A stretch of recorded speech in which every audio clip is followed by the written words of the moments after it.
Bonjour à tous, c'est Prof et Geek, je suis très heureux de vous retrouver pour une nouvelle vidéo. Ça y est, les résultats du bac sont sortis la semaine dernière et depuis lundi on a les résultats du brevet. Du coup je me suis dit, c'est le moment de parler des perles de certains élèves. Alors je dois vous avouer que cette année, je suis un petit peu déçu puisque sur la cinquantaine de copies que j'ai eu à corriger, pas de perles.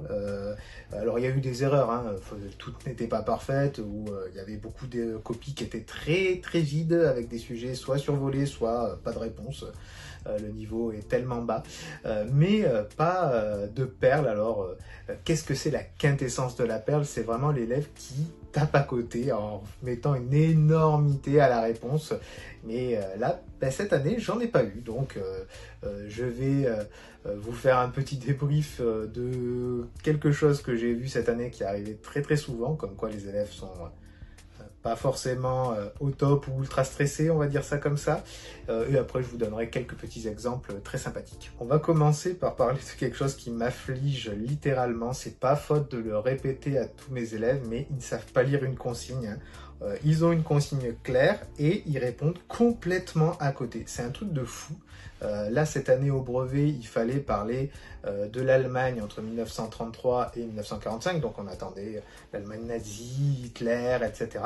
Et il y a des gens qui ont été capables de nous parler de la chute du mur de Berlin, de la guerre froide.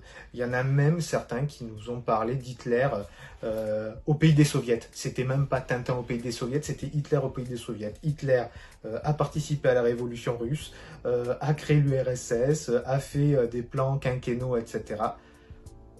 Mais comment c'est possible en fait de confondre Hitler et Staline? Comment est-ce que c'est possible de se tromper entre deux grands héros de l'histoire comme ça? C'est comme si je vous disais fais-moi une biographie de Batman. Alors Batman était un extraterrestre né sur Krypton. Quand il est arrivé sur Terre, il a été frappé par la foudre et du coup il peut se déplacer très vite. Et grâce à sa vitesse, il a réussi à aller vivre sous l'eau à Atlantis. C'est pas possible en fait. C'est la désolation. Petite perle de l'année dernière, on demandait de faire une rédaction sur la guerre froide et un élève a sorti un truc magnifique, attention, je lis. Pour tuer quelqu'un pendant la guerre froide, oui c'était très gai, on envoie les meilleurs assassins en série. Donc en fait, au lieu d'envoyer des types comme James Bond, vous préférez envoyer Charles Manson, Émile Louis, Michel Fourniret. Toujours au programme de 3e, on explique aux élèves les différents secteurs d'activité avec le secteur primaire l'agriculture, le secteur secondaire l'industrie, le secteur tertiaire, en fait tout le reste, tout ce qui est dans les services, que ce soit banque, assurance, éducation et le tourisme. Et j'avais posé en contrôle une question à mes élèves de 3e, donc citez-moi un exemple du rayonnement de la France de par son secteur tertiaire, donc le 3e secteur. Et j'ai un élève qui me répond que la France rayonne dans le monde de par sa cuisine culinaire, bon déjà c'est moyennasse, et surtout sa luxure. Ça, c'est les restes de l'affaire DSK à coup sûr. On termine par une note plus légère. Alors c'est vrai qu'en cours, il peut y avoir facilement des digressions. On part d'une idée qui est dans le thème et beaucoup d'élèves posent des questions et on quitte le sujet. Mais bon, c'est pas très grave, ça fait un peu de culture et on essaie de recadrer la chose.